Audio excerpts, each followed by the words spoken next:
Hi, you guys. We're going to be reading chapter 12. We get advice from a poodle. We were pretty miserable that night. We camped out in the woods, 100 yards from the main road in a marshy clearing that the local kids had obviously been using for parties.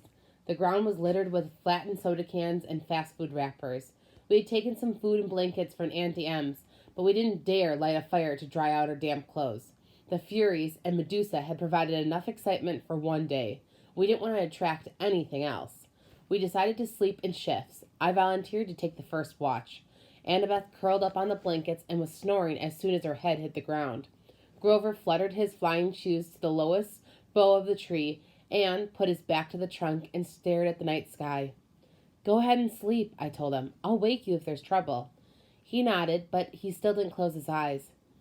It makes me sad, Percy. What does? The fact that you signed up for this stupid quest? No, this makes me sad. He pointed at all the garbage on the ground. And the sky, you can't even see the stars. They've polluted the sky. This is a terrible time to be a satire. Oh, yeah, I guess you'd be an environmentalist. He glared at me. Only a human wouldn't be. Your species is clogging up the world so fast and. Ah, never mind. It's useless to lecture humans. At this rate, anything is going to happen. I'll never be able to find Pan. Pam? Like the cooking spray? Pan, he cried indignantly. Pan, the great god Pan. What do you think I want the searcher's license for? A strange breeze rustled through the clearing, temporarily overpowering the stink of trash and muck. It brought the smell of berries and wildflowers and clean rainwater, things that might have once been in these woods. Suddenly, I was nostalgic for something I had never known. Tell me about the search, I said. Grover looked at me cautiously, as if he was afraid that I was just going to make fun of him.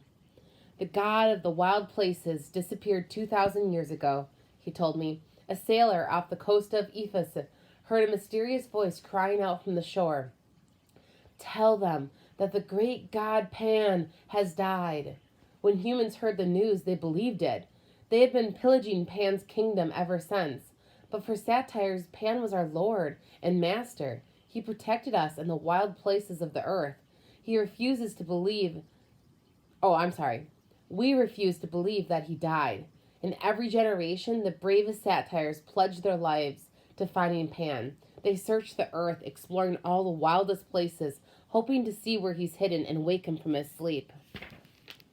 And you want to be a searcher? It's my life dream, he said. My father was a searcher, and my Uncle Fernandez, the statue you saw back there. Oh, yeah, right, sorry. Grover shook his head. Uncle Fernandez knew the risk, so did my dad. But I'll succeed. I'll be the first searcher to return alive. Hang on. The first? Grover took out his reed pipes from his pocket. No searcher has ever come back. Once they set out, they disappear. They're never seen alive again. Not once in 2,000 years? No. And your dad? You have no idea what happened to him? None. But you still want to go, I said, amazed. I mean, you really think you'll be the one to find Pan? I have to believe that, Percy. Every searcher does. It's the only thing that keeps us from despair when we look into see what the humans have done with the world. I have to believe that Pan can still be awakened. I stared at the orange haze of the sky and tried to understand how Grover could pursue a dream that seemed so hopeless. But then again, was I any better? How are we going to get into the underworld? I asked him. I mean, what chance do we have against a god? I don't know, he admitted. But back at Medusa's, when you were searching her office, Annabeth was telling me, oh, I forgot. Annabeth will have a plan all figured out. Don't be so hard on her, Percy. She had a tough life, but she's a good person. After all, she forgave me. His voice faltered. What do you mean? I asked. Forgave you for what? Suddenly, Grover seemed very interested in playing the notes on his pipes. Wait a minute, I said. Your first keeper job was 5 years ago. Annabeth has been at the camp for 5 years. She wasn't. I mean, your first assignment that went wrong. I can't talk about it, Grover said. His quivering lower lip suggested that he'd start crying if I pressed him. But, as I was saying, back at Medusa's, Annabeth and I agreed there's something strange going on with this quest. Something isn't what it seems. Well, duh. I'm getting blamed for stealing a thunderbolt that Hades took. That's not what I mean, Grover said.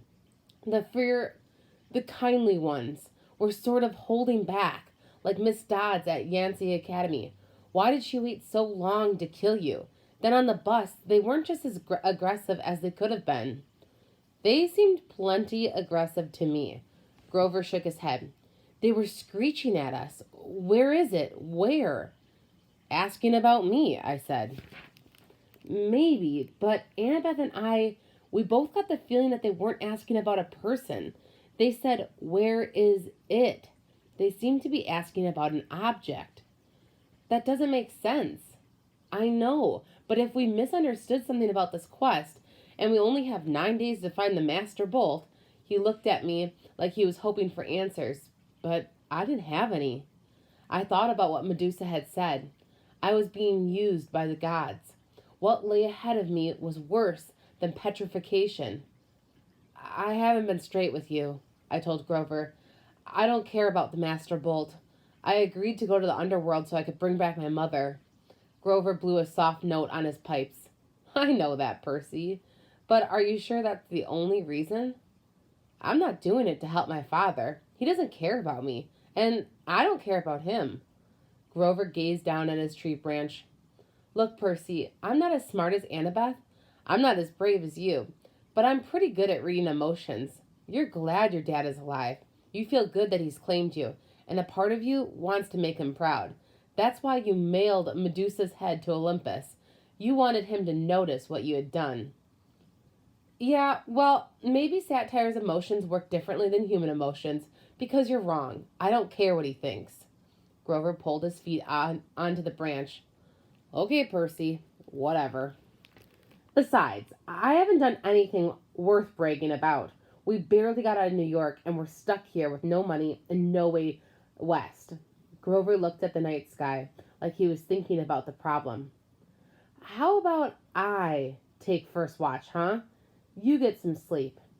I wanted to protest, but he started to play Mozart's, soft and sweet. I turned away, my eyes stinging. After a few bars of the piano concert number 12, I was asleep. In my dreams, I stood in a dark cavern before a gaping pit. Gray mist creatures churned all around me, whispering rags of smoke that I somehow knew were the spirits of the dead. They tugged at my clothes, trying to pull me back, but I felt compelled to walk forward to the very edge of the chasm. Now, the cool thing about this, you guys, is we know that Percy Jackson's themes are kind of like a foreshadow in the story.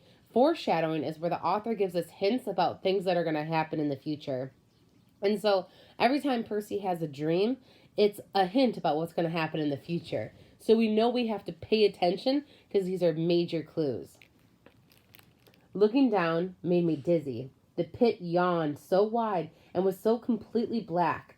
I knew it must be bottomless. Yet I had a feeling that something was trying to rise from the abyss, something huge and evil. The little hero, an amused voice echoed far down in the darkness. Too weak, too young, but perhaps you'll do. The voice felt ancient, cold, and heavy. It wrapped around me like sheets of lead. They've misled you, boy, it said. Barter with me, and I'll give you what you want. A shimmering image hovered over the void. My mother, frozen at the moment that she dissolved into a shower of gold. Her face was distorted in pain, as if the Minotaur were still squeezing her neck. Her eyes looked directly at me, pleading, "Go!" I tried to cry out, but my voice wouldn't work. Cold laughter echoed from the chasm. An invisible force pulled me forward. It would drag me into the pit unless I stood firm. Help me rise, boy. The voice became hungrier. Bring me the bolt. Strike the blow against the treacherous gods. The spirits of the dead whispered around me. No, wake! The image of my mother began to fade. The thing in the pit tightened its unseen grip around me. I realized it wasn't interested in pulling me in. It was using me to pull itself out. Good, it murmured. Good. Wake, the dead whispered. Wake! Someone was shaking me. My eyes opened and it was daylight. Well, Annabeth said, the zombie lives. I was trembling from the dream. I could still feel the grip of the chasm monster around my chest. How long was I asleep? Long enough for me to cook breakfast. Annabeth tossed me a bag of nacho-flavored corn chips from Auntie M's snack bar, and Grover went exploring. Look, he found a friend. My eyes had trouble focusing. Grover was sitting cross-legged on a blanket with something fuzzy in his lap. A dirty, unnaturally pink stuffed animal. No, it wasn't a stuffed animal. It was a pink poodle. The poodle yapped at me suspiciously. Grover said, No, he's not. I blinked. Are you talking to that thing? The poodle growled. This thing, Grover warned, is our ticket west. Be nice to him. You can talk to animals? Grover ignored the question. Percy, meet Gladiola. Gladiola, Percy. I stared at Annabeth, figuring that she'd crack up at this practical joke that they were playing on me, but she looked dead serious. I'm not saying hello to a pink poodle, I said. Forget it. Percy, Annabeth said. I said hello to the poodle. You say hello to the